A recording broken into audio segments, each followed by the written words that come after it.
Welcome tonight to the fourth session of Project 2025 Study Group. My name is Jim Dingman. I'm joined on the phone here with Michael Novick in Los Angeles, Ken Aaron, who's temporarily here in New York. He's usually in Los Angeles too, and Joan DiLorenzo. And what we're going to do is we're going to go through the next phase of this look at this document.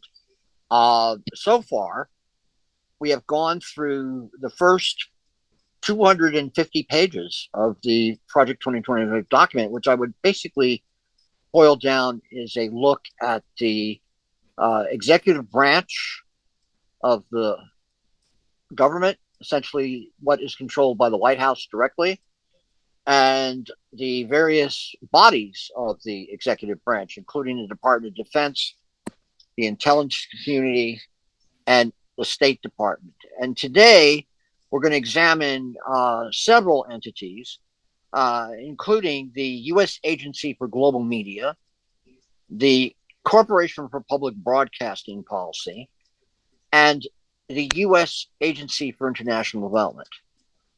Now, I'll just start quickly going over some of this document that is written here in the Project 2025 report. And they talk about the United States Agency for Global Media, which I believe is a new name for the U.S. Information Agency. And they talk about how the name was changed in 2018 during the Trump administration to the U.S. Agency for Global Media. It has a budget of about $1 billion, and it oversees the Voice of America and the Office of Cuba Broadcasting.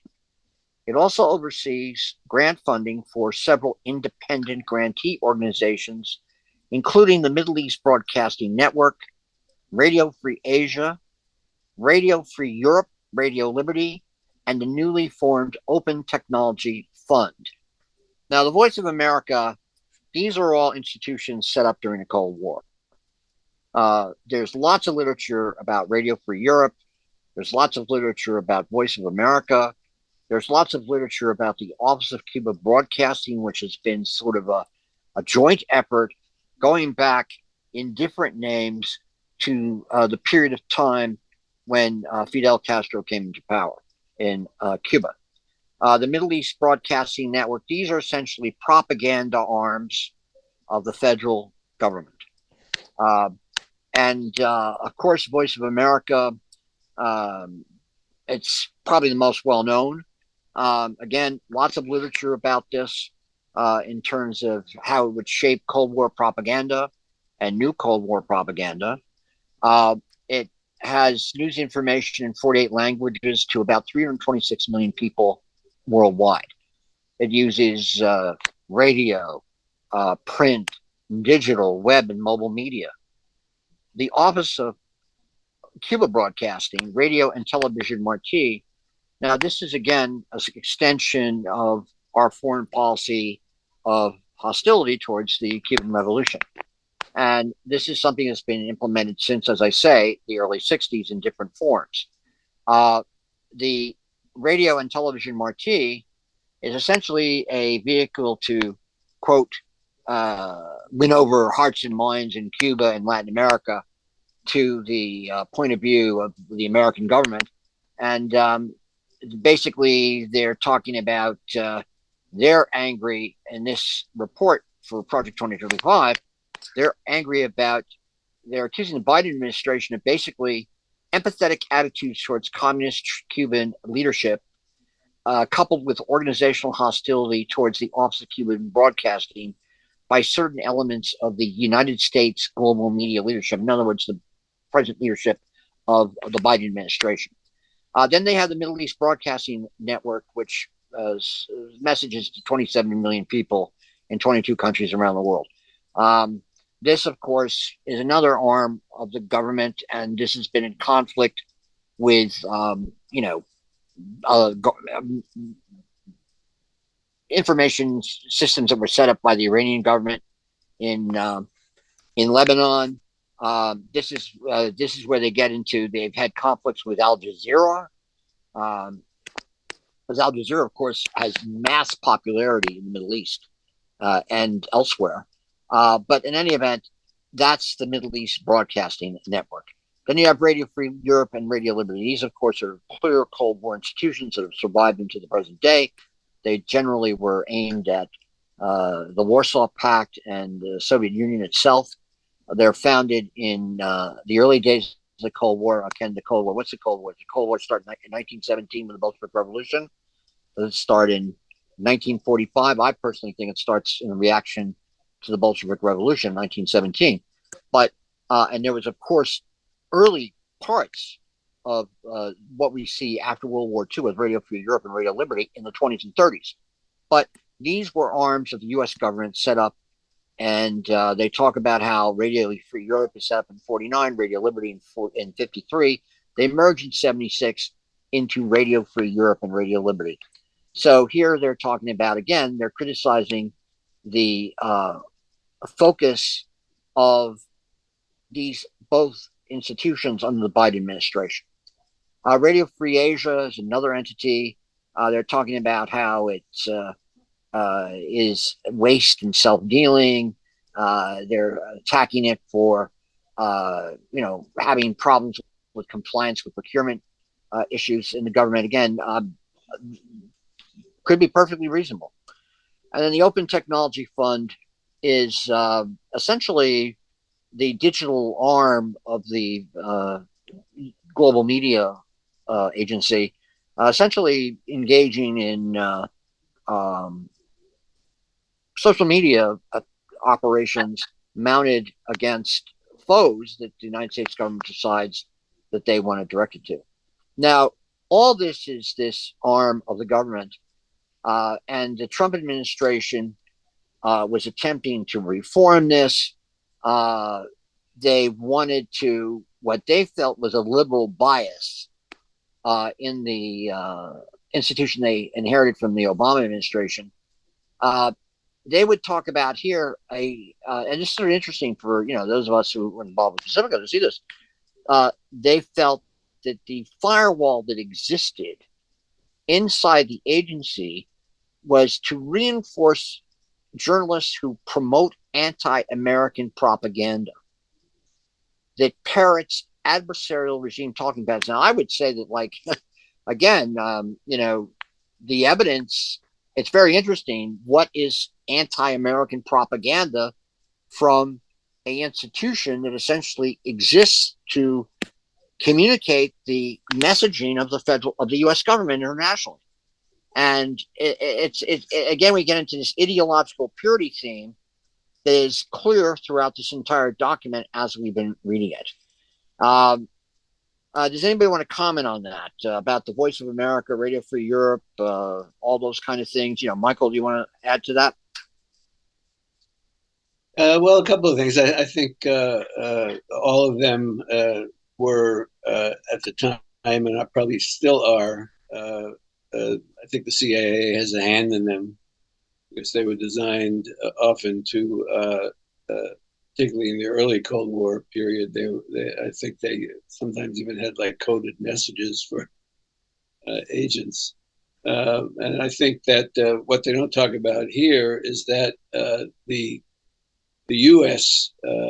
thing is shot full of people who come out of that international thing. A lot of people in the CPB and maybe even the FCC have a history with Voice of America, Radio Marti, and the rest of them. So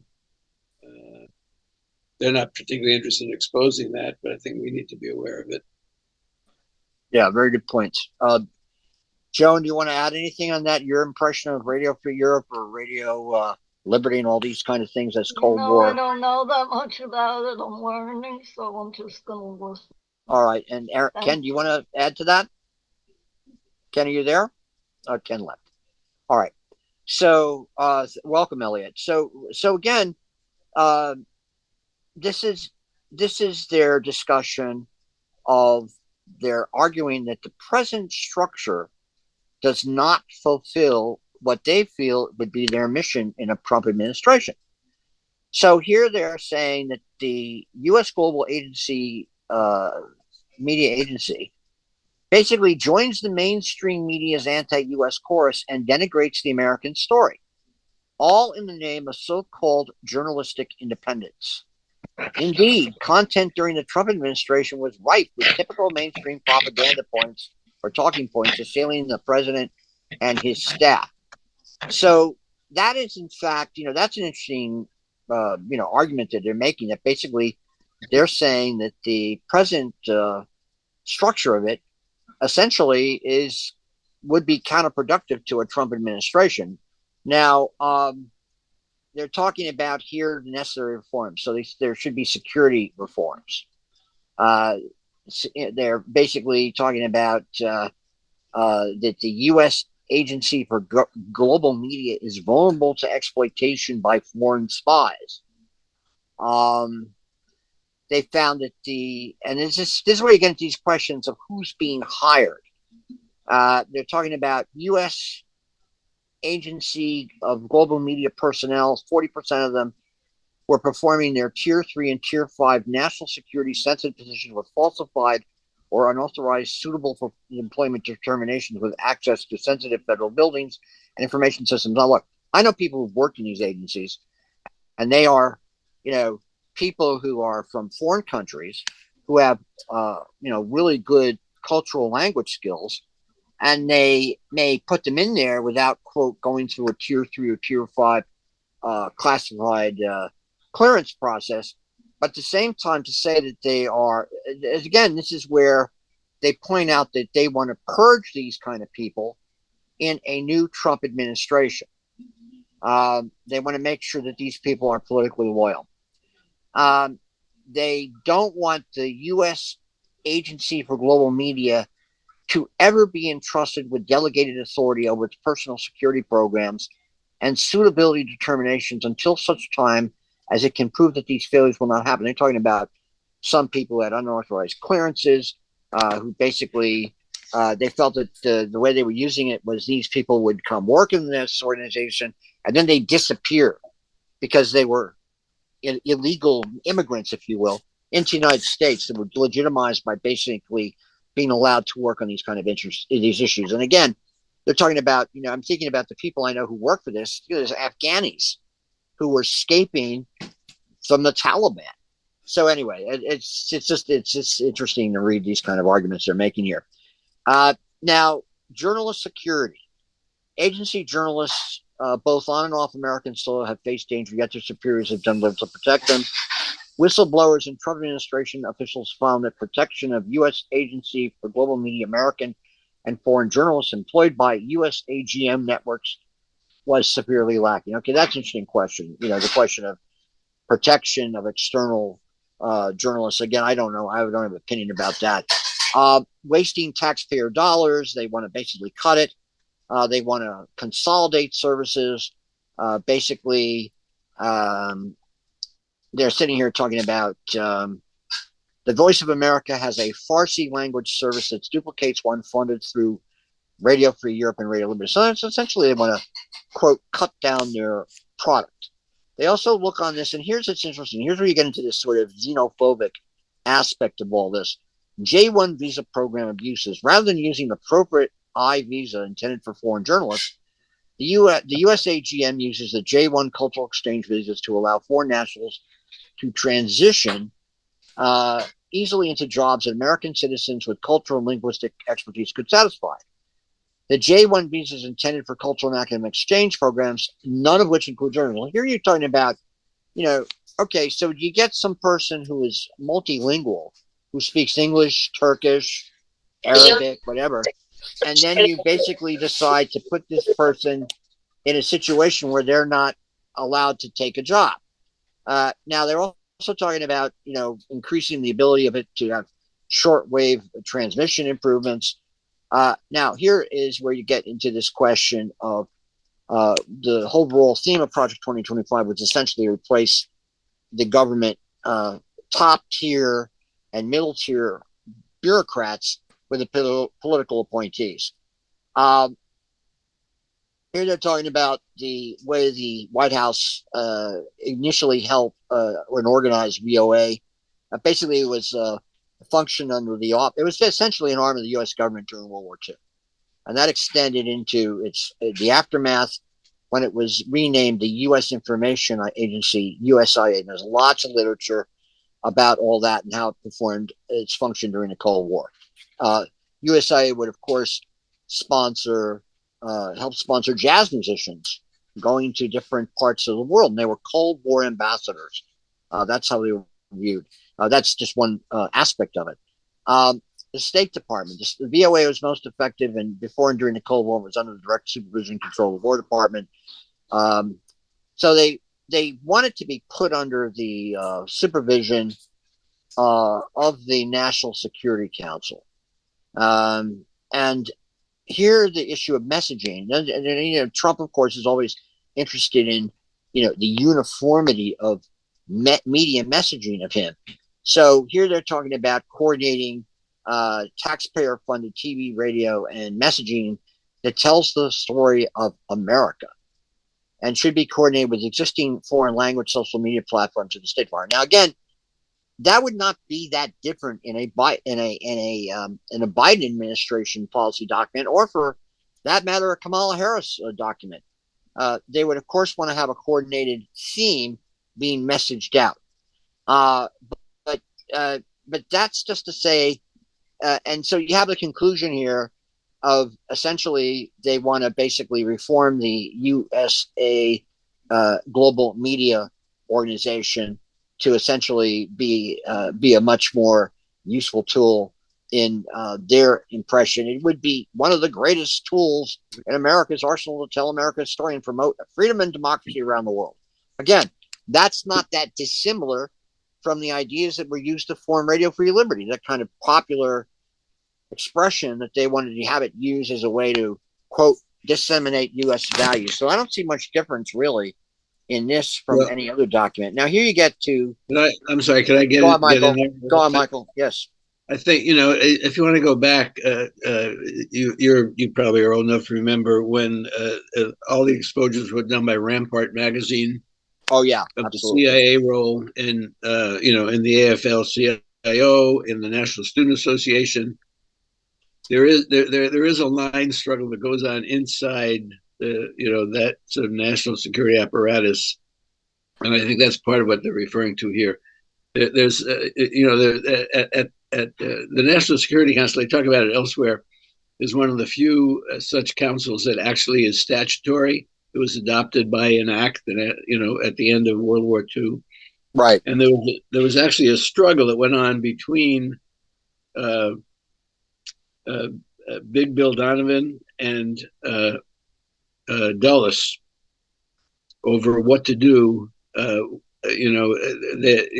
the OSS, because the OSS had a lot of people in it who were sincere anti-fascists. Their Dulles' plan for after the war was actually to incorporate, and they did, the Nazi intelligence apparatus into the U.S. national security state. And there's been a two-line struggle in a lot of, inside the CIA and some of these other agencies ever since, on a certain level, because some of them think that they have, in order to have effective penetration of other countries, they have to present a more self-critical image of the United States. In other words, when they went into the NSA, National Student Association, they needed to have students who present themselves as not just the voice of America, but actually a student movement in the United States that they used then to attract and engage with and identify potential adversarial student leaders in other countries, and develop intelligence, but also to cultivate relationships that would bring those people back in line. This is a much more openly antagonistic and openly propagandistic approach to stuff that they want to take. I think the other element is, maybe I'm jumping ahead, but they talk a lot about religious freedom and working. I guess that's later on, but I think that there is a lot of this has to do with, again, anti-wokeism and stuff about trying to present a more self-critical image about aspects of stuff, like so anyway, I just think that's at play here. I think that they want a much more robustly, pro-American face on all this stuff, and I think there are forces inside it that have a more sophisticated strategy, let's say, of trying to engage with people in a different way that they think is more effective in terms of pursuing U.S. interests. I think that's a lot of what's going on here. They're not going to spell that out for you in their document, but I think that's what it's about. Yeah, all good points. Does anybody else want to chime in on this before I move on to the CPB? Elliot or Daryl? All right, let me continue then. Again, what you're listening to is Project 2025 Study Group. This is session 4. We're talking about we're going through the part of this document that deals with the U.S. Agency for Global Media, the new name for the U.S. Information Agency. And previous sessions, we've dealt with all the bodies under the control of the POTUS in the White House, the various councils that are in the executive branch. And then we're dealing with the Department of Defense, also the State Department and the intelligence community in previous sessions. Today, we're going to be dealing with this issue, the global media issue. Now we're going to turn to the CPB, Corporation for Public Broadcasting, and then we're going to conclude with a look at the Agency for National Development. Michael just brought up a very interesting blast from the past from old Ramparts magazine in the early 60s when they did that groundbreaking series of articles on the National Student Association and how these kind of organizations were being used as part of the Cold War strategy to propagate a certain image of the United States around the world. Now let's turn to the CPB. And of course, we thank Michael for hipping all of us to this particular part of the document that has to do and mentions, have you ever been a member of Pacifica? Now, in this particular part of this, this is something the Republicans have been trying to do since 1970, 71. They talk about how Nixon was the first American president when NPR came on the air and the PBS came on the air. And that was in 1971. People forget that the first coverage of NPR was of the May Day demonstrations in Washington in 1971. That was one of the largest, and I think still remains the largest amount of people arrested in a demonstration in the United States was at that demonstration in D.C. in 71. And that's when NPR came on stream, and they basically played a lot of what happened down in Washington that day. That week, because that was also when BBAW went down and did the Dewey Canyon 3 demonstration. It was then followed by a huge demonstration that was not a direct action demonstration like the May Day demonstration was. So here, of course, they have a great sense here. All Republican presidents have recognized that public funding of domestic broadcast is a mistake. And basically, Nixon was very clear in the period up to the election in 72 and afterwards that he was going to have as a goal of his new administration after 72 to eliminate NPR, to eliminate public broadcasting, and to knock the CPB out. Other things happened that prevented him from doing that, as we all know. Now, the question here is, not only is the federal government trillions of dollars in debt and unable to afford the more than $500 million squandered on leftist opinion each year, but the government should not be compelling the conservative half of the country to pay for the suppression of its own views. And they quote a comment by Jefferson, and they talk about how the PBS's audience is mainly liberal. There's other problems we can raise about PBS's audience and NPR's audience I note that there's an article in the New York Times just a few months ago that basically was pretty interesting about how their whole failure to reach out to communities of color has not been as successful as they thought. So, but here they're talking about let's pull the money out. Let's defund through the budgetary process. So cutting off the CPB is logistically easy. The solution lies in the budgetary process.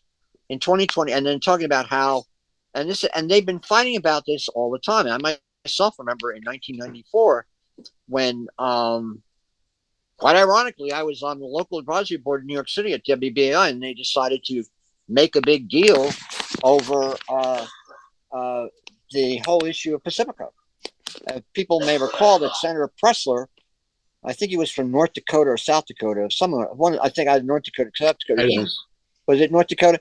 Anyway, he made he asked that everybody who worked in NPR who'd been in Pacifica, they have to, state that they had worked at Pacifica. And they were going out after to cut completely and defund NPR and PBS. That was part of the Gingrich agenda. And that caused a huge rebellion. There was a big backlash. People, if you recall, they were bringing in Sesame Street, like, you guys want to take Big Bird away from kids. And that was an opportunity, I should add, that Pacifica should have taken better advantage of and didn't, as far as I'm concerned. But anyway, so defunding CPB would by no means cause NPR or other public broadcasters that benefit from CPB funding, including the even further to the left, Pacifica Radio and American Public Media, to file for bankruptcy. That, of course, is a little humorous from those of us who know the truth about the situation here with Pacifica. In any event, so they basically talk about stripping public funding would, of course, mean that NPR, PBS, Pacifica Radio, and other leftist broadcasters would be shorn of the presumption that they act in the public interest and receive the privileges that often accompany so acting. They should no longer, for example, be qualified as non-commercial educational stations, NCE stations, which they clearly no longer are. So, and then they state NPR, Pacifica, and other radio ventures had zero claim on an educational function, and the percentage of on-air programming that PBS devotes to educational endeavors such as Sesame Street is small. And they talk about the benefits that come from NCE. Basically, you're in the FM band from 88 to 92 in the signal area, and it confers advantages because people know everything down there is public broadcasting, and they're exempted from licensing fees. But here they're saying that NPR and PBS stations are reality no longer non-commercial. They were in ads, so we should take away their NCE status. And that is the mouthful that they have for the CPB. Do people have comments about that? Yeah, this is Michael. Go on, Mike. I do think they're basic. I mean, it's pretty clear in that last couple of paragraphs.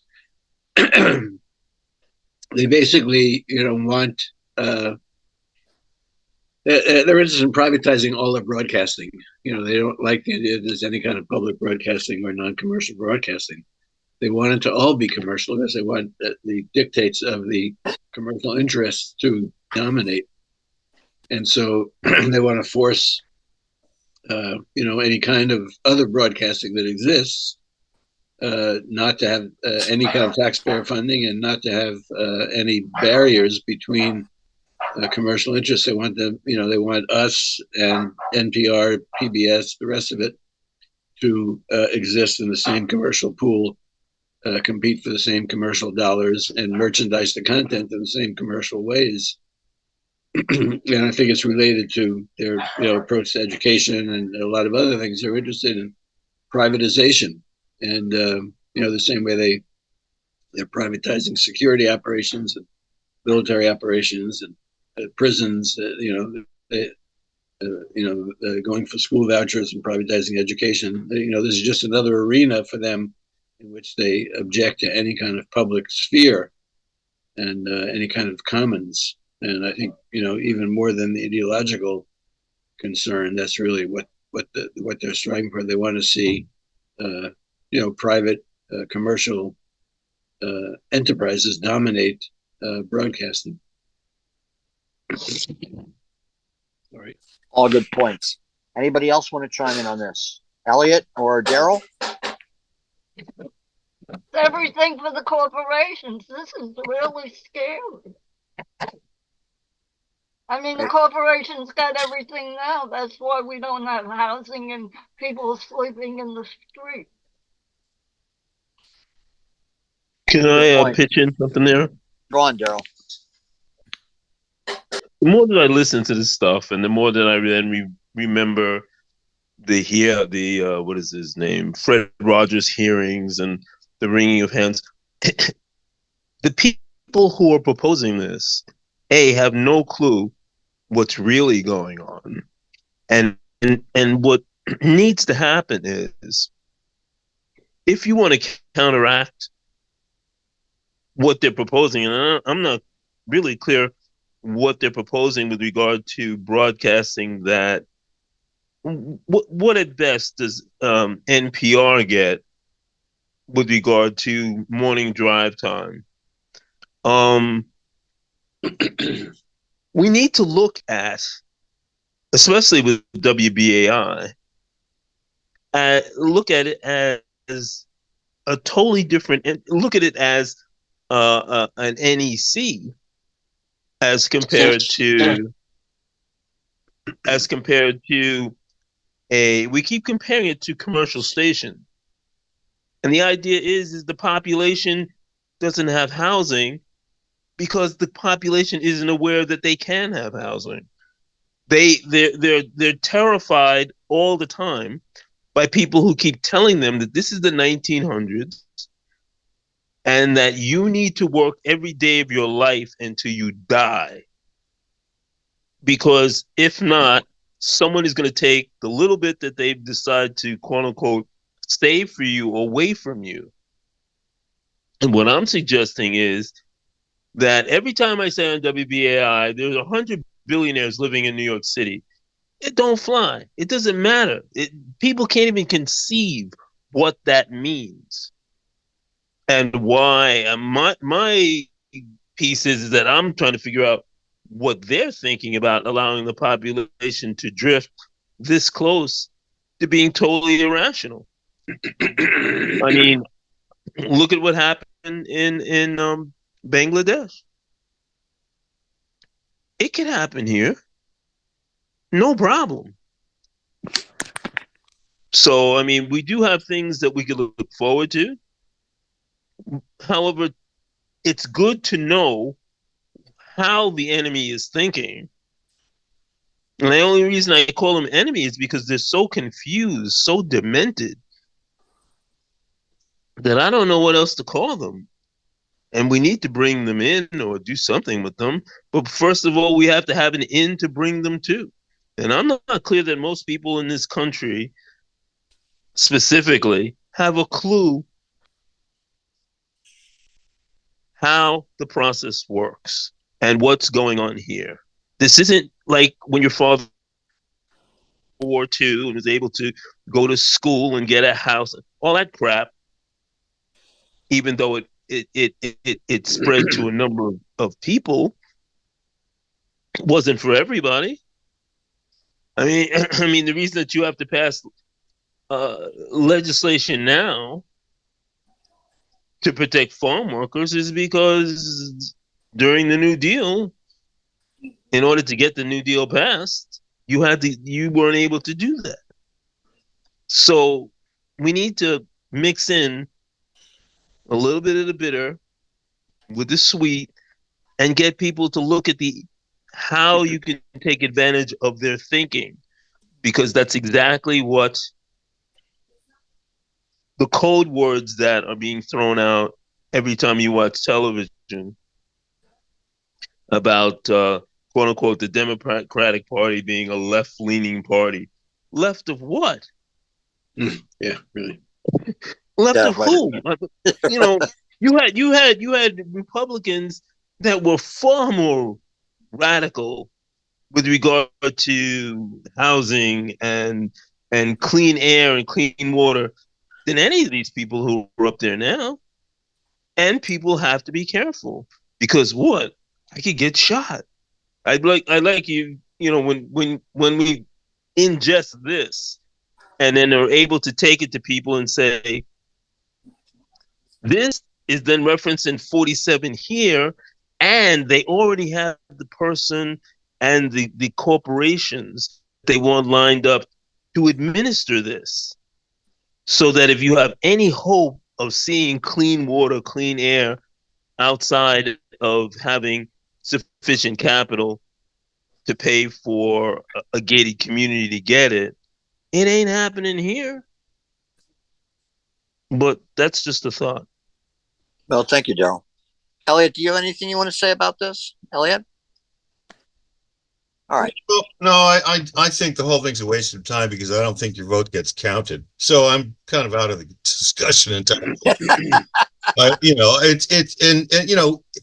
There's been a shitload of interest in Project 2025, but the people who are most digging down into it didn't really realize what COVID was, that it was a global psyop led by billionaire eugenicists, and they are clever enough to throw something like Project 2025 out there to keep us all plugged in to a losing show. It's lose-lose. It's Kamala lose. It's Trump lose. These are both corporate neocon servants of power, and nothing will come of this election. So I look at this as intellectually interesting. What are they up to? It's always good to know what they're up to, but they've already gone so far out of the barn. And if you can't see that we are at a war with globalist eugenicists, and they're pulling bird flu, disease X, bird flu is the next one. They're already killing our food stocks. They're still shooting up children with toxins. These are the deadliest vaccines in human history. So they give us something to talk about, a project paper. I think this is part of 5G intellectual warfare, and they want us to talk about it. That's what I think. All right. Now, let me just offer a different perspective. Oh, thank you, Elliot. That's interesting to hear your point of view about this. My feeling about these issues is sort of more aligned with what Michael was saying in terms of the privatization issue. In an ideal society, we should have an enlightened attitude about funding public media. We should be, there should be money going to grassroots media all over the place. There should be money going to, the issue of privatization is a wider issue because they want to, for example, knock out all the community access TV stations. One of the former chair of the WBI LSB for a few years, Dee Halleck, was very instrumental in passing that legislation in the late 70s that created cable access television. And now you have a situation where they want to essentially eliminate all that funding, which basically allows a lot of people to do a lot of interesting things locally at the grassroots through their community access TV stations. And the issue of Pacifica being, we all know here, all of us here know about the fact that we haven't gotten money from the CPB for quite a long time. We used to get about 1.5 million. It would certainly be nice right now to get that money to help all the stations out, but that's not coming in for a wide variety of reasons. So I just think that,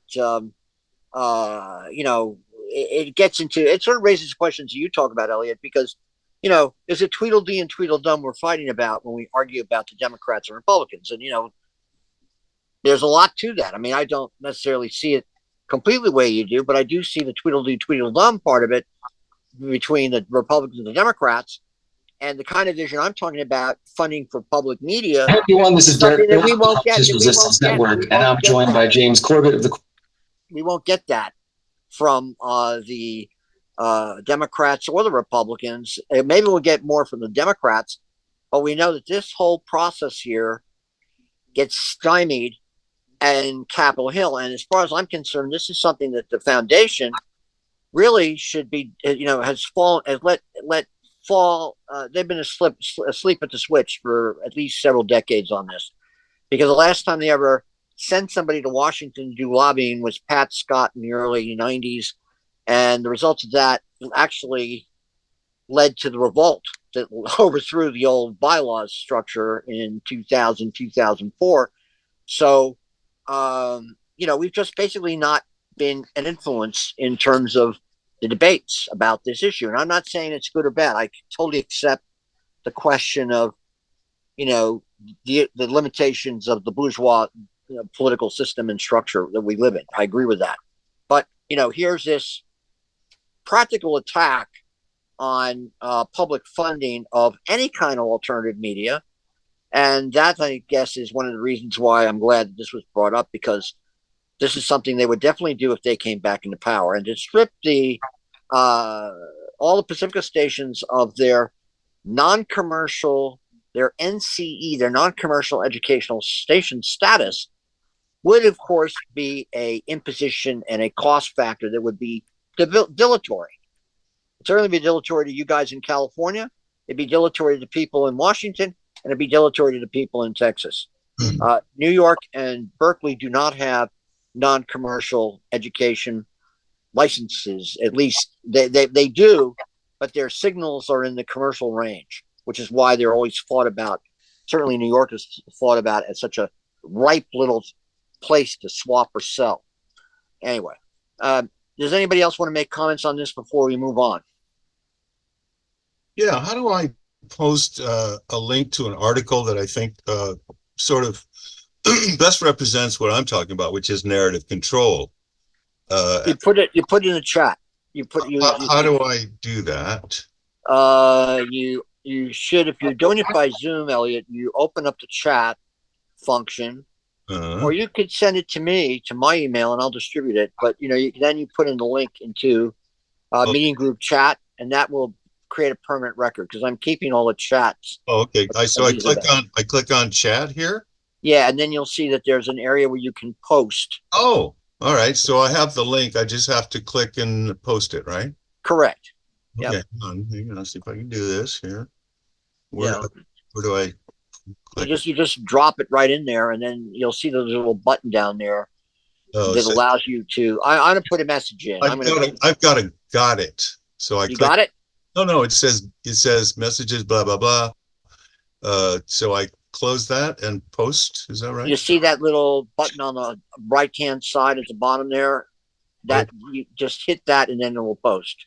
Oh, bottom right. Oh, who can see messages? See, there's a little arrow there on the chat. You just hit that. Oh, hang on. I think I got it. Hold on. Paste. It's always fun to learn how to use Zoom, admittedly. I just pasted it. This is like a bunch of alternative journalists talking about narrative. Okay. It's fascinating.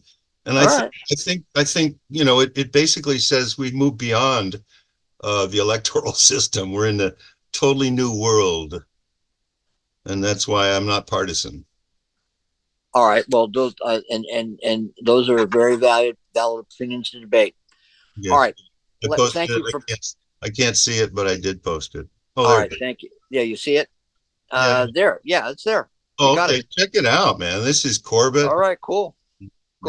And Last American Vagabond and 5 other brilliant people. All right. So sorry to not want to jump in on this anymore, but I just wanted to say that I think this is academic. Well, it is academic in a way, but the main thing is we're just trying to, as they say in German, the Weltanschauung, the worldview of these people is always interesting to examine and scrutinize. All right, so let me turn now to the Agency for International Development, another agency that, as we all know, Cold War history. I mean, I know that Michael, AID is the subject of much radical critique, and AID was started by President Kennedy, the Foreign Assistance Act of 1961, to promote the foreign policy, security, and national interests of the U.S. government. At the height of the Cold War with the Soviet Union, it sought to halt the spread of communism by assisting peoples in the developing world in their efforts to advance economically, socially, and politically. The agency helped to transition Central and Eastern Europe from socialism to free market-based democracies. Today, USAID leads the U.S. government's global development and humanitarian disaster assistance responses. Now, before I bring others in, there's a whole body of literature that's gone on since this was created. USAID in Vietnam was completely integrated into the counterinsurgency process in Southeast Asia. It was integrated into all the different parts of the U.S. government apparatus in all the counterinsurgency campaigns, and so USAID is part of this. It also was a tool used in the Cold War, no doubt about it. And the question of USAID being used to essentially sell market-based economies, there's again a great literature about this, talking about how aid was tied to buy America, buy American. That you had to if you're going to accept USAID money, you had to buy American products. You couldn't. So people would criticize it because it wouldn't necessarily achieve the function of foreign aid that it was designed to. But anyway, so the Trump administration is criticizing this. They're saying that when they came into office, they faced the inertia of AID. They wanted to end the need for foreign aid by placing countries on a journey of self-reliance. Now, here's what's interesting about this. This is where you get into the ideological aspects of Trump foreign policy. They want to increase awards to cost-effective, faith-based organizations. They want to introduce pro-life and family-friendly policies. They want to promote international religious freedom as a pillar of the agency's work and build up an unprecedented genocide response infrastructure. Now, with the international religious freedom part of it, this is where they get into their ideological points of view here. The culture wars being imposed into the AID. So they're saying the Biden administration wants to pursue a divisive political and cultural agenda that promotes abortion, climate extremism, gender radicalism, and interventions against perceived systemic racism. So again, you got this whole culture war, wokeism, anti-wokeism aspect of our culture that's been going on ever since the 60s, essentially transported into a foreign policy apparatus like AID. They basically want to return it to the agency's pre-COVID-19 level. They want to align foreign aid to U.S. foreign policy. Again, that's nothing new about that. U.S. aid is always aligned with American foreign policy. They want to counter the Belt and Road Initiative of the People's Republic of China. Again, that is a subject which we will devote a separate section to. I'm going to ask people who are China specialists to come in and talk with us. They critique here all these different aspects of the Belt and Road Initiative. The World Bank estimates that 60% of all Belt and Road Initiative loans are in financial distress, leading many countries to seek emergency financial help from Western donors. Now, there's no doubt about it. There are some, a good example of this is Sri Lanka. Sri Lanka was basically given a big Belt and Road Initiative subsidy from China to build a port, but they didn't need a port of the scale it was built. It was essentially designed as a port for the Chinese Navy. So they were burdened with a port that they had to build in order to receive aid from China, but essentially it was a port that was essentially built with geostrategic objectives of China in mind, similar to what we do, similar to what we have done historically. Okay, there's not to say because basically again, the emphasis in this document is China's the major enemy, number one enemy. We have to deal with them. They're the major enemy we have to focus in on. They're talking about AID as inaugurated a counter response to China called the Clear Choice. Again, contrasting America's developmental approach based on liberty, sovereignty, and free markets with China's mercantilist authoritarianism that pursued predatory financing schemes and economic and political subordination of Beijing. Again, a very sharp difference from certainly the policy initiatives that one could see with the ping pong diplomacy of Richard Nixon. We've come a long way, baby, as they say in the ad. Then you have questions of bilateral relationships with Japan, Israel, Kuwait, Qatar, UAE, Taiwan, to support projects in sub-Saharan Africa, Asia, Latin America, and Middle East.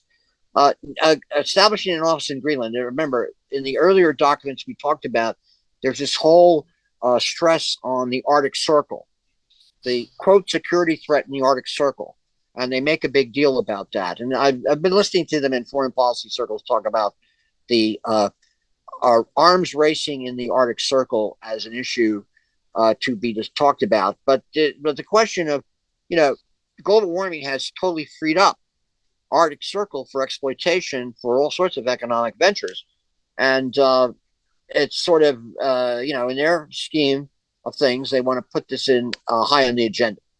So the next conservative administration should restore and build on the Trump administration's counter China infrastructure at USAID, end the climate policy fanaticism that advantages Beijing. Now, that's what's interesting about that, because I've listened to, briefings over the past 20 years about how China actually has moved intelligently into dealing with global climate change in terms of, windmill production and things like that. It sort of was an eye-opener to me to hear somebody actually come in and do a talk like that in the I think it was 2002. I listened to somebody do an interesting talk about that. And they're now talking about climate change. So they're attacking. Now, we can have a big debate about what the current climate change policy is in the U.S. government. But here they're saying that the reason that Biden's issued executive orders putting the climate change crisis at the center of U.S. foreign policy and national security, the devastating inequalities that intersect with gender, race, ethnicity, and economic security. So, of course, they're attacking that as, here's wokeism imposed. Now, I should add that the Department of Defense has done sober studies on global climate change as a disruptive factor internationally for years. So, while they're sitting here making a big deal about, quote, wokeism in foreign policy and how it's related to global climate change, again, the DOD is not they're sort of having a hard-headed attitude about this stuff, and they do indeed look at global climate change as a serious issue. Now, the question here is, do we think that Biden's extreme climate policies have worsened global food insecurity and hunger?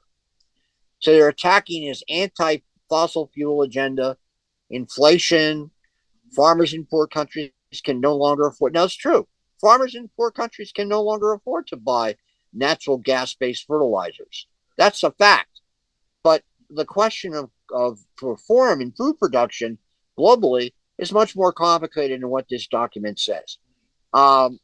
They talk about South Africa or Southern Africa. The USAID should cease its war on fossil fuels. Remember, Trump is coming in there wanting to essentially eliminate any kind of control on fracking, on the limitation of carbon emissions. The next conservative administration should rescind all climate policies from its foreign aid programs, shut down the agency's office programs and directives designed to advance the Paris Climate Agreement, and narrowly limit funding to traditional climate mitigation efforts. They also, of course, hear good old culture wars. All DEI, diversity, equity, and inclusion committees need to be eliminated from all agencies in the USAID. This, of course, is throughout the entire federal government. They want to refocus gender equality on women, children, and families. Now, again, what the hell does this mean? Is this like some sort of, the nuclear family elevated to some sort of some sort of Catholic religion type of approach to family policy? Families are the basic unit and foundation for a thriving society. Well, who's going to disagree with the importance of family? Of course, families are important. But again, this is interrelated to their discussions of knocking out abortion, of, basically they quote here the U.S. Supreme Court justices and decisions being made. So they basically talk about knocking out all these different offices that deal with gender equality and women's empowerment. And they want to rename them the USAID Office of Women, Children, and Families. They want to essentially eliminate 180 gender advisors. Now, people can argue all they want about this, but here we're dealing with what I would consider a conservative kind of approach at the international level about treating women and children and families. And they're essentially saying that they should get out of all these programs any sort of what they consider wokeism, gender equality, gender equity, gender diverse individuals, gender aware and gender sensitive, and remove all references to abortion.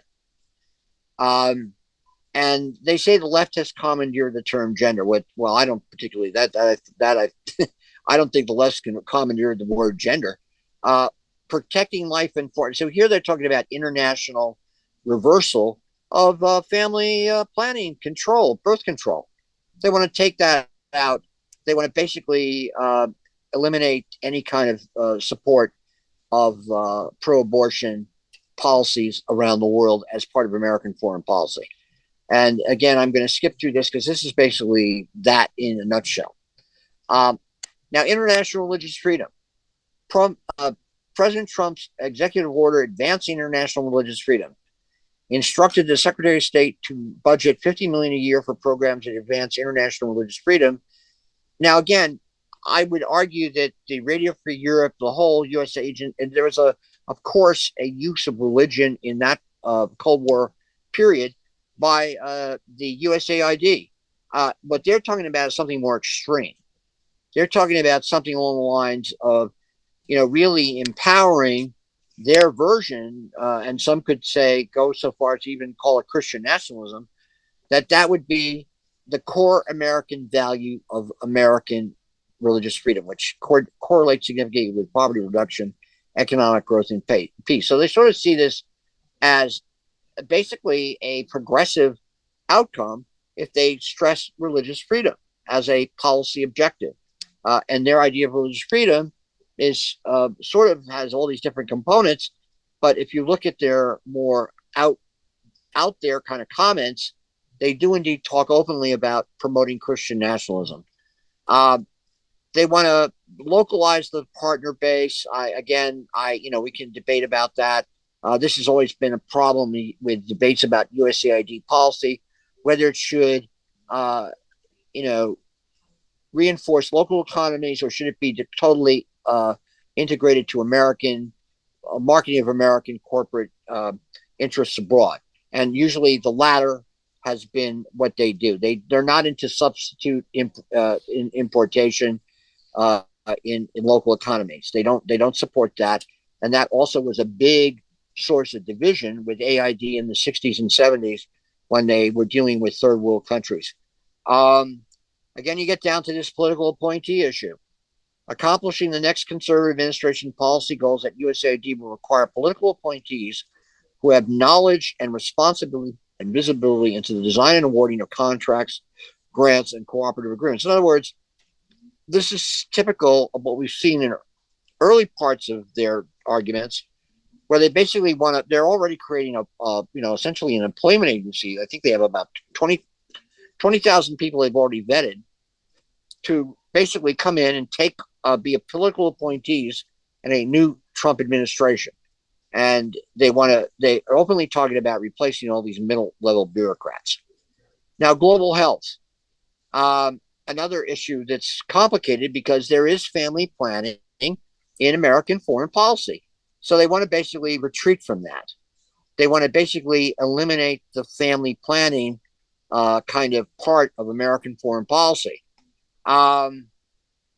Now, here's something that deals with what was talked about earlier by, he's not here now. Was talked earlier about the question of disease control and all that. Now, I don't agree. I think it's important to, support water sanitation programs, malaria programs, etc. I don't agree with people that say that, I'm against a outright condemnation of vaccination programs. But in this case, they actually make reference to this later about, being open to alternative health measures concerning things like the pandemic. They want to increase collaboration with faith-based organizations. They did that in the first Trump administration. That got him a great deal of support. They want to leverage and strengthen experience of presidential initiatives. They want to strengthen collection of data. Okay, who's going to really disagree with that? You should have data to make decisions. They want to strengthen private sector engagement. Now, that means they want to basically bring in faith-based health organizations and private organizations that politically, ideologically are in line with the Trump administration. Here you have, they want to also withdraw from treaties that exist with the UN, the World Health Organization, and other multilateral organizations.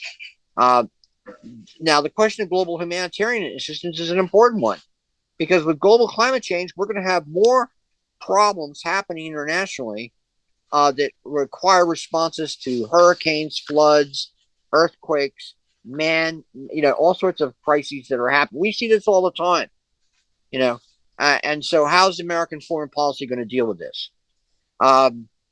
Here they're talking about stuff they feel is an abuse. So here they're talking about how the U.S. government has expended $14 billion in aid in Syria, fighting against Bashar al-Assad. Nearly half of it has been skimmed. Now, again, this is I'm not going to deny. I'm sure that there are some problems with how the aid has been dispensed in Syria, fighting against Assad. The same thing they talk about in Yemen. Now, the question is here, the aid that was given to Yemeni farmers. That's an interesting question. That's a policy question that no one talks about. How did that contribute to the Houthi phenomena? And I certainly don't have the answer to that question, but that's interesting to raise. And then, of course, the question in Afghanistan, what happened with all that aid? And then what was the ultimate utility of it? Here they're talking about the Yazidis. They were, of course, Christians in Iraq who were targeted by the ISIS phenomena. And again, their argument is the aid we're giving right now is sustaining war economies, creating financial incentives for warring parties to continue fighting, discouraging governments from reforming and propping up malign regimes. Okay, all that has to be taken on a case-by-case basis. These are just conclusions about using food aid. Leverage foreign aid to unleash the power of America's private sector.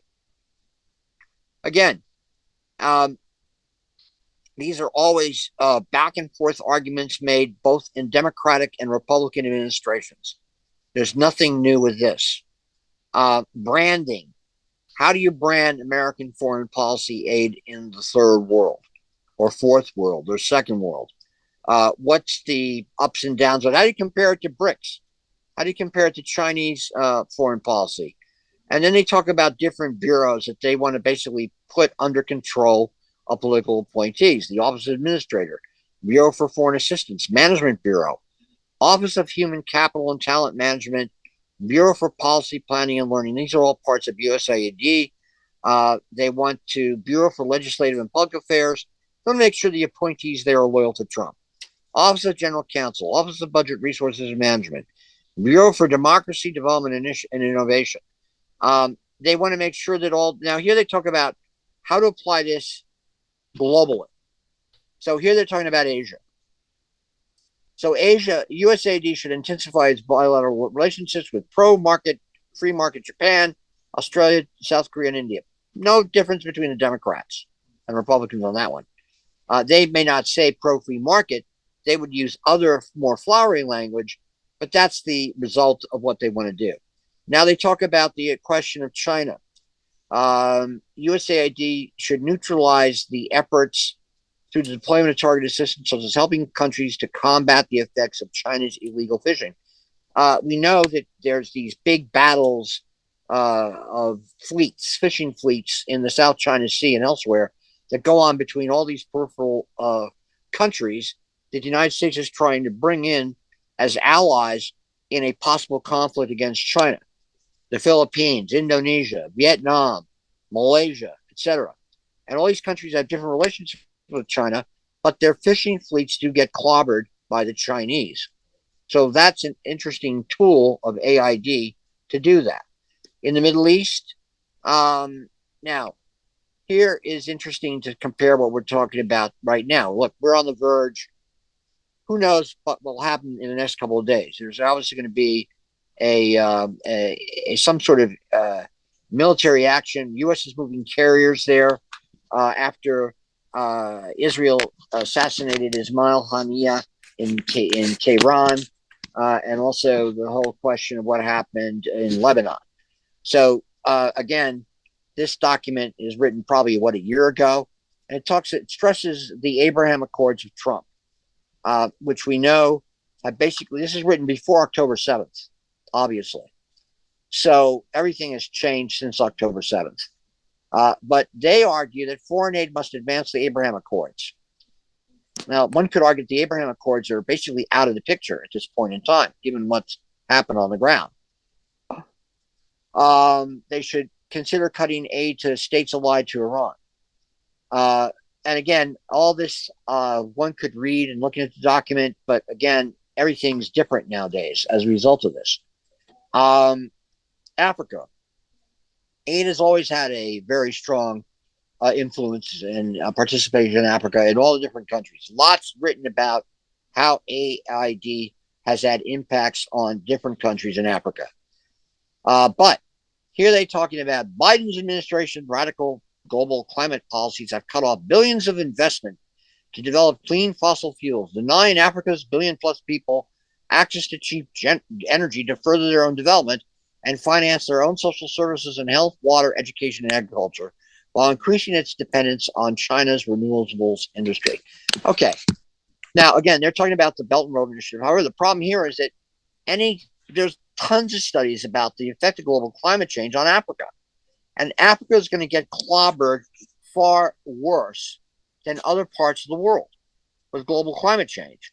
I mean, look at what we're seeing in terms of the, migrants coming in from into Texas. A lot of Africans. And this is all going to get worse because the global climate change has indeed affected the societies there, aside from the other issues of internal strife and war.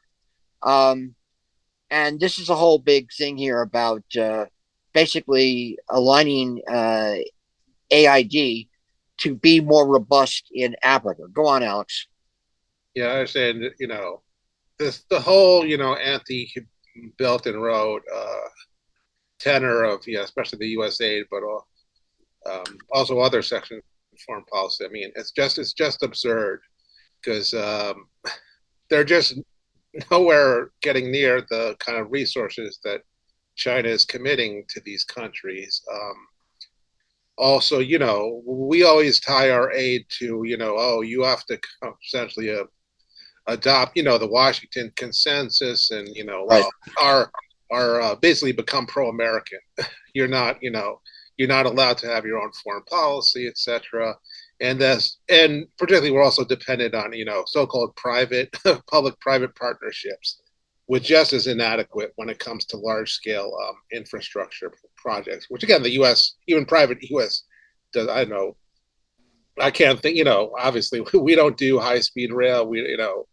Was the last port that, we saw what our attempt at a port, off the coast of Gaza did. So I think that gives an idea of, what we would, the kind of incompetence we would see if we try and do, something in Africa or wherever. So I can't even build high-speed rail in the United States. Yeah, and again, it also goes against their whole conservative and anti-government tenor. Again, I think you're never going to get to, even if you want to counter China, you're never going to get there with a free market or free market obsession. But yeah, right. Well, here they make it pretty clear about Latin America. Yet years of foreign aid have failed to bring peace, prosperity, and stability to the hemisphere. Poverty, joblessness, and social unrest have led to leftist electoral victories from Mexico to Chile. These regimes are hostile to American interests and private enterprise, breed corruption, implement radical policies that will further impoverish their people and threaten their democracies, and are more open to striking partnerships with communist China. Left-wing authoritarian kleptocracies in Cuba, Nicaragua, and Venezuela deny their people basic freedoms, violently and ruthlessly suppress any dissent, blah, blah, blah. All right. Now, so here you have a situation where, again, they're tying into left populism in Latin America, which is on the rise in the past 15 to 20 years. And here they're talking about AID has to deal with this. And they talk about different instrumentalities. So they should reassess all programs of foreign aid to Latin America and terminate those that have failed to achieve results after years of effort. And they should focus its resources on strengthening the fundamentals of free markets, such as clear property rights and a functioning judiciary, on promoting labor and pension reforms, lower taxes, and deregulation in order to increase trade investment within the region. Now, this, of course, is what the kind of stuff they've been doing. You could argue that this has been not that different from what happened after World War II, and certainly the 60s in terms of AID in Africa. And here you challenge the socialist ideas that have captured too many of the region's governments and their nation's youth. This is exactly what went on with the Alliance for Progress during the Kennedy administration. Again, fund partnerships with the private sector and support civil society groups, including university centers and think tanks that advocate for pro-free market and democratic ideas. This has always been part of American policy, foreign policy down there, always to do this kind of stuff. School for Americas, that was a think tank, if you will, that certainly provided military training to all sorts of different individuals in the militaries of Latin America that certainly reinforced their ability to repress their societies. So, again, the Trump administration agenda for USAID was undercut from the outset, both by recalcitrant career personnel and by inexperienced political personnel. So that gets into the question of you want to replace the career personnel inside the civil service, and you want to make sure that your political apparatchiks got their mega stuff together. And it's, again, we are seeing this in all this document. It's quite amazing to read. So we finished that document. Does anybody want to comment on this? Yeah, Go on, am I audible? Yeah. So a couple of things. I want to go back to much earlier, two aspects. One is, I think, what we're not really talking about, and they are, although not so clearly, is the demographic transformation of the world, aging, particularly in the West, elsewhere as well. So this whole thing about the family, I think, has to do with it. They want to revert women to the traditional role of child bearers, and they want to have a kind of development that allows that sexual division of labor and gender. They want to enforce a certain model of gender, which is to say they want women to be traditional wives and mothers raising children, because they see that not only in the West by any means, but all the Western societies are aging dramatically, which leads to a pull on the demographics of migration. Now they want to, they don't talk about the Great Replacement, but that's behind the thinking that's going on here, is they're very concerned about that and the transformation of European societies, US, elsewhere, by importation of labor and a younger generation to support the aging population. So they want to restore, not only in the United States, but internationally, they want to reinforce traditional roles of women. They don't like the fact that women are liberated and, when given a choice in societies that educate them and develop, choose to have fewer children. And so right now the global proletariat is predominantly women, and they don't have a solution for this contradiction. They're the horns of a dilemma, because most of the people in Bangladesh and in Sri Lanka and many of these other countries that are working in all these sweatshops in the United States are young women, and they're caught on the horns of that dilemma. The other thing I want to say is that they do say that the role of the U.S.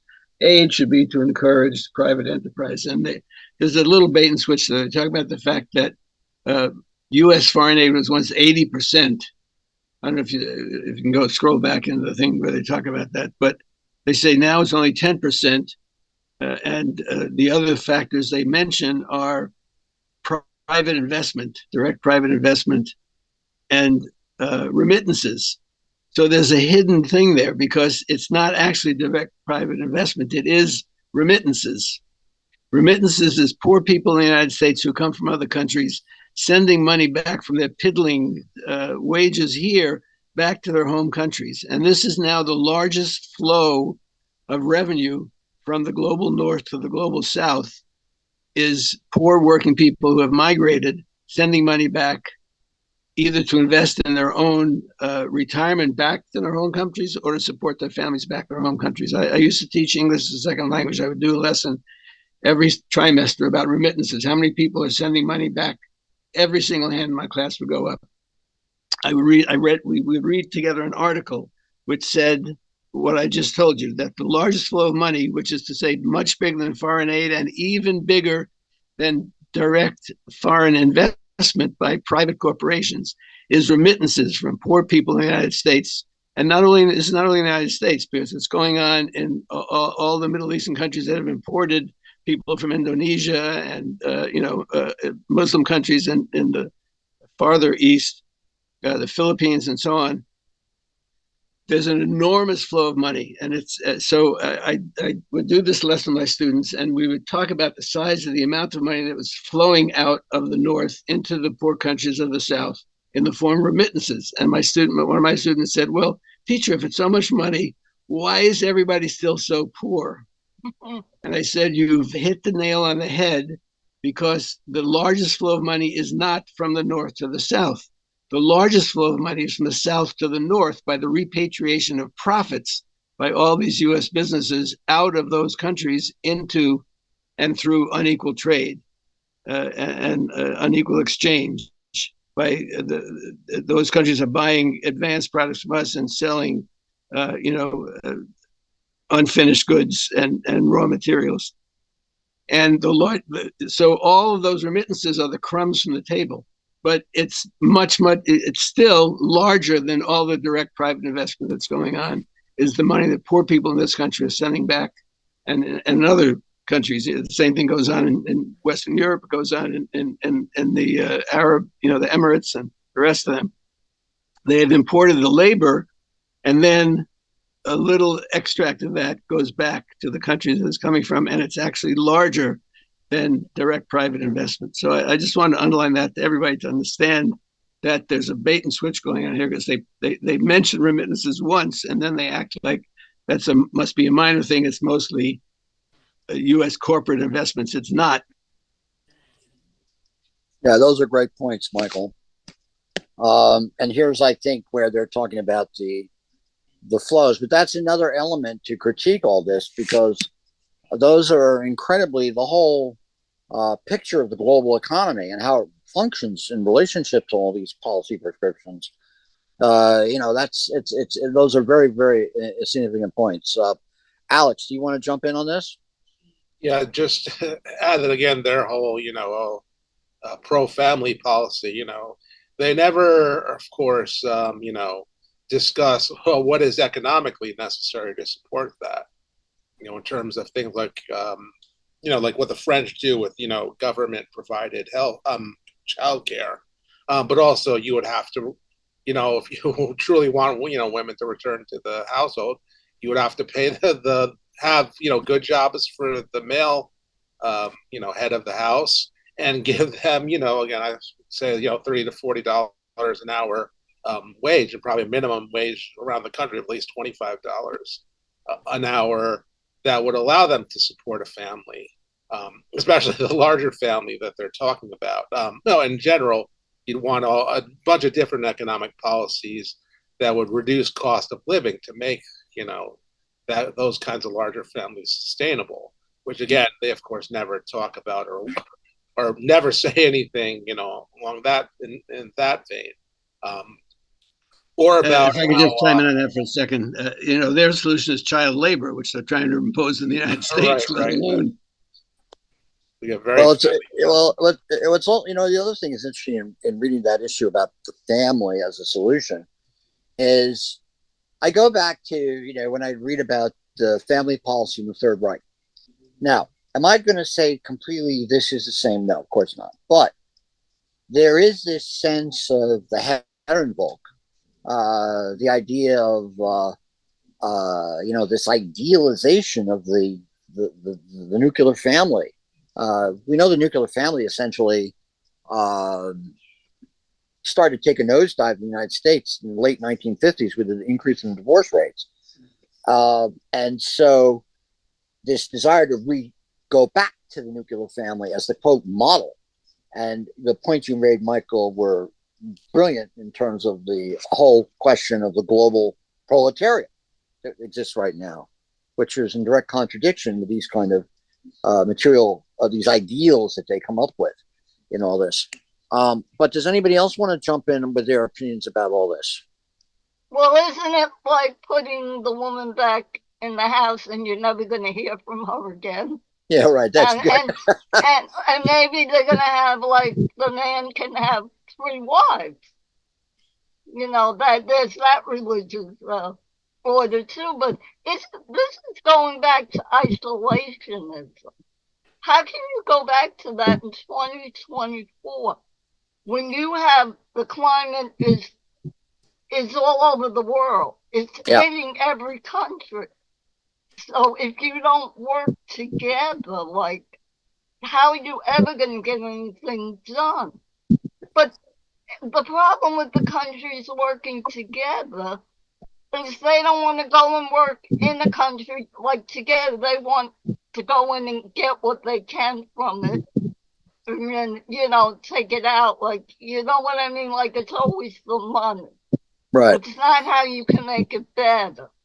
And maybe we should have listened to the indigenous people instead of killing them and putting them on reservations, because they knew how to take care of the earth. Now, we're going all the way back here, but and they sound naive, but I think that's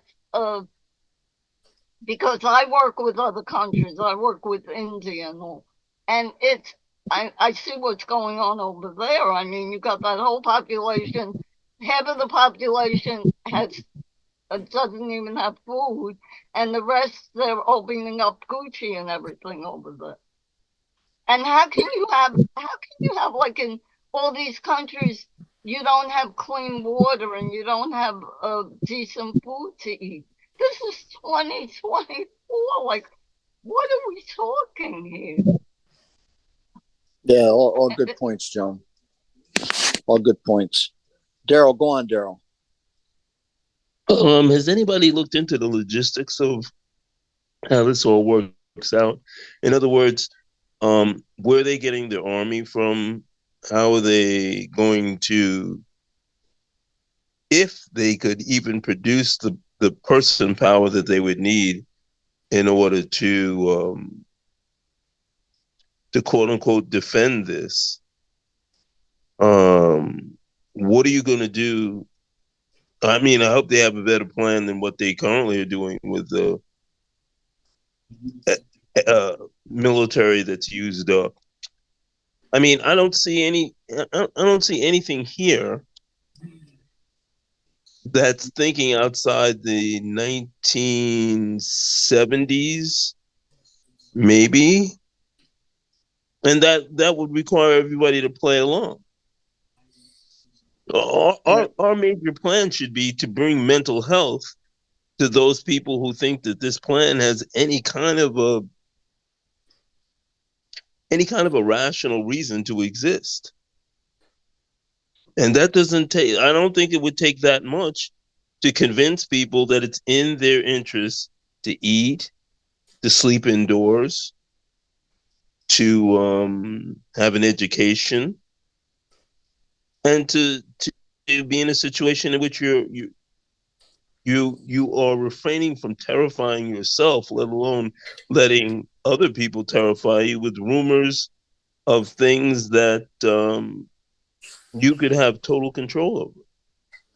Or am I missing something? No, those are good points, Daryl, because I think about how most Americans, when you see them polled about national health care, and this also includes Republicans, in high percentage numbers, they all value a rational national health system and something that would benefit everybody. And of course, then you see everything divide along political and class lines.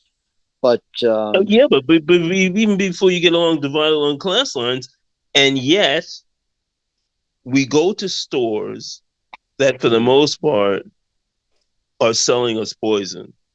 We have a healthcare, quote unquote, a healthcare system, especially with these advantage plans, that are basically destroying old people as quickly as possible, as long as they're profitable, and letting younger people go without care at all. I mean, one would think that since they already have these groups going up into, and one would think that the easiest place that the quote unquote Democrats could make really a lot of progress in is Appalachia. Bring them what they need. They need health care. You want a job? See, the whole point is that we need to get people out of the thought that a job leads to the things that they need. We should be at the point right now where, as we've developed enough capital in the system, that by simply surrendering your sovereignty to the system, you'll get what you need.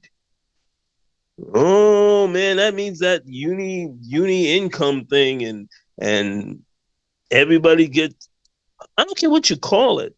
Starving people in the street isn't particularly attractive. And there is zero reason for it right now, because we have the capital to do away with it, but we act like we don't. Yeah. Well, all these issues are going to get worse. I mean, another thing we haven't even stumbled across what they talk about artificial intelligence, because if you look at how AI, I mean, I've been to some pretty disturbing discussions about AI where, jobs will disappear. They're talking about traditional jobs disappearing in the next 10 to 15 years at an accelerated rate. Now, what are you going to do with all those people out of work? And you mentioned guaranteed incomes. Into learning new things. Right. You put them into learning new things so that there are new things that we can occupy our time with. This whole thing in which you're work centered and then you get free time, right? That's how old people think. And you are dedicated to the corporation that allows you the luxury of giving them all your labor. Whether you get compensated or not really doesn't really matter, as long as I'm loyal to my company. I mean, watch all that stuff from the 50s and 60s and see that indoctrination going down. And then look what happened, even when you just tried to move off it a little bit. So you go into the 60s and the 70s, and now here we are, 2024. And like Joan said, why are we still discussing whether people have the right to eat? These people are talking about whether you have a right to exist if you fail to fit into a mold that isn't based on science. It would have been interesting had someone said to Trump, well, is she Jamaican or is she black? Define black for me, brother. Since you're talking about black jobs. Yeah, black job. Is that a black job? Man, a black job, yeah. Is president a black job? CEO, is that a black job? Yeah. And then the other people on the other side are saying, he's a convict. I could think of a whole bunch of convicted people I would have liked to have seen been president. That's right. So, I mean, we need to wake people up to listen to what they're actually saying, how you're being herded into something that didn't exist when it did exist. Okay, that whole American middle class thing was built out of what? For what? For who? It wasn't built for the people who played the game. Right? Yeah. When are we going to take control and understand that a government revolves around people getting together and deciding that we're going to give our sovereignty over to an entity that we then run through some means or other, rather than, hey, that's too much work, man. Let them do it. And and look at how it works out for you. when they do it. Well, you know what's interesting what you're saying, Daryl, is that you break down. I stumbled across something I had saved from the 2017 election, which was an analysis of Trump voters. It was actually at some point I'll bring it into the mix here. It was a sort of a topology of how people were part of his base.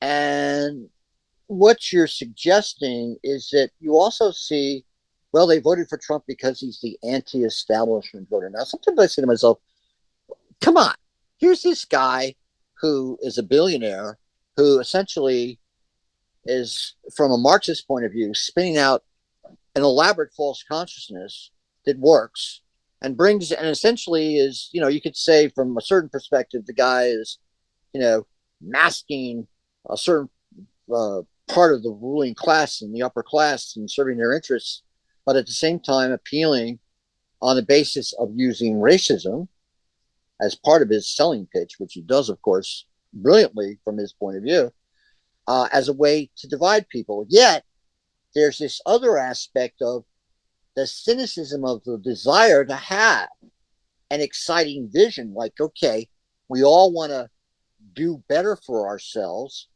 in a way, because you're sort of talking about like the limits of this discourse we have these days about what is the society we're in.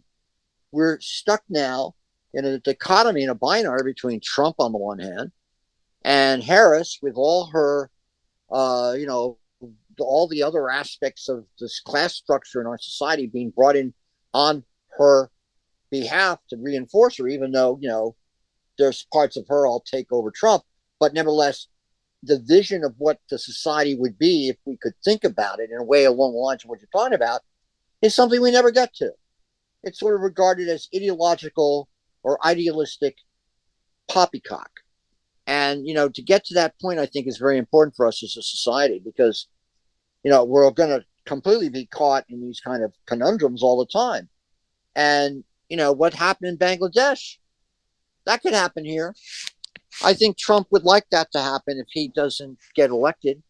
I think he would conjure up a storming of, this is the kind of, imagine if he'd been assassinated, what would have happened? You would have had his base go bananas. So, I don't know. Those are interesting questions you raised, Daryl. Anyway, and the last piece with regard to your analysis, and who pushed those people over the edge? It was the African president that destroyed the richest country on the African continent and turned it back into a slave trading state. Well, who are you referring to now? Barack Obama. Oh, Barack. Obama and Libya, Jim. He was supposed to be. He was supposed to be the Roosevelt of this age, and he went for the money. He said, "Screw you! I ain't got no time for that. Yeah, I got houses to build. I got children to educate." And it was given away when he goes into D.C. and the D.C. city school system is all a puff. And what does he do with his two daughters? He sends them to private school. Yeah, he sent them to the Quaker school. That's a really good example to send to a population that's screaming for leadership. Yeah. Good points, Darryl. And so betrayal. How many times are you going to get betrayed? I don't care. And did anybody do a forensic of the assassination? Well, I'd like to hear somebody. Well, I'm not talking about tonight or anytime soon. Yeah, I'm just wondering. Go ahead. We'll talk about that in a different venue, but we have been talking about that because some of us have been watching all the hearings and assessing, what we're getting out of them. Last week they had a whole bunch of people in front of the different committees on Capitol Hill, and then they had, of course, the FBI director. So again, you have to take all that with a grain of salt. But I don't want to divert too much of what we're trying to talk about tonight. That wasn't my purpose. I just wanted to know. I'm getting very disillusioned about the I'm getting very disillusioned about what I would consider, from just what little bit I know about intelligence and what intelligence was like 50 years ago. I mean, with all of the technology that's going on, there are some events jumping off worldwide that make very little sense if you already know where everything is. So I'm just trying to figure it out. And when I try and talk to people, they've already gone into their whatever safe space they can create out of whatever delusions they've been operating under for the last 50 years. I'm 75 years old, man. Right. Come on, man. What are you selling me? Right. At 75, what are you selling me? I'm of the Dick Gregory thing, is that you knew I wasn't going to pay you back when you gave me this money. Now, what are we going to talk about? Right. Tulsa King. No, those are all good points, man. And perhaps we'll talk. We can talk about those things tomorrow night. Anyway, does anybody else want to talk about the Project 2025 report before I sort of sign off tonight? No, but I'd like to say something what Darrell was saying, because I'm living that. I gave my life to the job, and I tell everybody, do not do that. I don't know why I did that, because now I have nowhere to live, and I'm going through all these issues. And, it's like, you have to think about yourself. You can't give your whole life to the work. But see, Trump only thinks about himself. He wants more than a monarchy. I mean, he thinks he's Jesus. All right? And Jesus was a revolutionary. All right?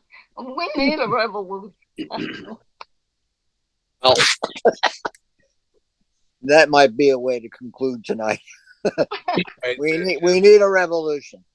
Let me just say, I want to bring it back a little to our current politics,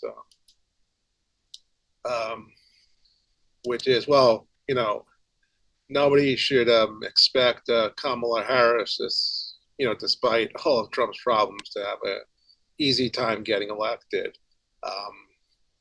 She's a bad politician, as I saw Chris Hedges recently point out. She won zero, well, not votes, but delegates. When she ran for president, she hasn't had besides that, this time around, she hasn't had a single person vote for her. And instead, what we have is basically the, mainstream news media, pro-Democrat media anyway, gaslighting everybody about what a great, president she'll be, which, get you so far. And, that's not gonna, and we'll see what happens if there are any debates with her and Trump. So, and basically, who the hell knows what happens in the next 100 days before the election in general. So we're in a situation where it's a day-to-day, hour-by-hour craziness. I mean, for all I know, tonight we'll have a general war in the Middle East with Israel and Iran going at it. I mean, it's the whole thing is accelerated in ways that, again, some of us were old enough to remember 1968, and that was a pretty crazy year. This is as crazy, as far as I'm concerned, as 1968. And by crazy, I mean unpredictable, except the level, there are, of course, key differences. But then, of course, the Vietnam War, okay, so we're not directly fighting in a war with 500,000 troops overseas. But, of course, we're involved in two major wars, or in the case of the Middle East, a whole bunch of sub-wars, because of our support for Israel, and at the same time, our support for Ukraine. And those are both situations that could, if miscalculations occur, could just erupt and explode into a nuclear war. And the same thing with the crisis in Asia with China. And Trump is, to me, somebody who, she has a honeymoon going on right now. come on, that's going to end. I'd say next week we're going to start to see a different approach, particularly if the Democratic National Convention is something akin to what happened in 1968 in Chicago, which is quite possible. All those people who were demonstrating in favor of the Palestinians, they haven't gone away. So they're going to come back and emerge pretty soon and in a big way. And so these are all these kickers in the domestic scene that could do all sorts of different things in terms of politics. And of course, Trump with his big mouth. I mean, his comments in front of the National Association for Black Journalists, that's pretty interesting. Him trying to sell himself to black voters with that kind of approach. And we'll just have to see. It's a crazy election. And hopefully, and one good thing about doing this is it's focused us in on the policy stuff. I'm glad we're talking about these wider issues. It's important to do that too. And we'll continue it in the next couple of days. I don't know. I think there's an emergency PNB meeting. So who knows? I might get diverted on Thursday. I'll have to change that around. But the next phase of looking at all this will be, we're moving to domestic policy now. So the question of general welfare, the question of what they want to do with the Department of Agriculture. A lot of critiques have been written about this. See, what we just went through with the foreign policy apparatus, there's less of that than there is in terms of domestic policy of Trump. So the Department of Agriculture, that's an interesting issue to deal with. There's a big extensive section of the report to that. Because remember, he's trying to appeal to rural white Americans. He's trying to appeal to, that's part of his base. So the kind of reforms he talks about with agriculture have to be kept in mind with that goal in mind. And then, of course, you have the Department of Education. That's a whole separate issue. That's something I think we'll also talk about next time, because, you have this whole question of they want to essentially depublicize public education and create it on a vast voucher system. And they talk quite consciously in that about the ideological aspects of it. So again, and a lot of us here have been, had different types of teaching experiences throughout our life. So it's going to be interesting to explore that. So on that note, I want to thank everybody for participating tonight in the Project 2025 Session 4. And I want to thank Michael, Daryl, Joan, Alex, Tom Morgan was here earlier. Some other people, Bob Rowan's here.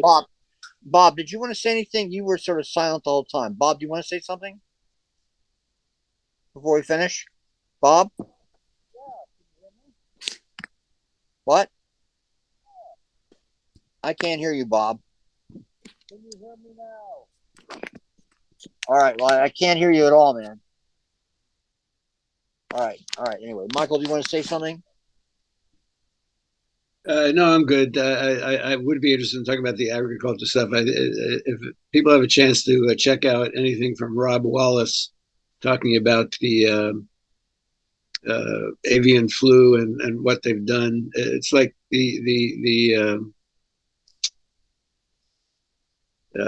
big poultry processors have succeeded in putting all the risk and cost on small agricultural, poultry producers, of having to try to clean up the mess of pathogens spreading through poultry flocks.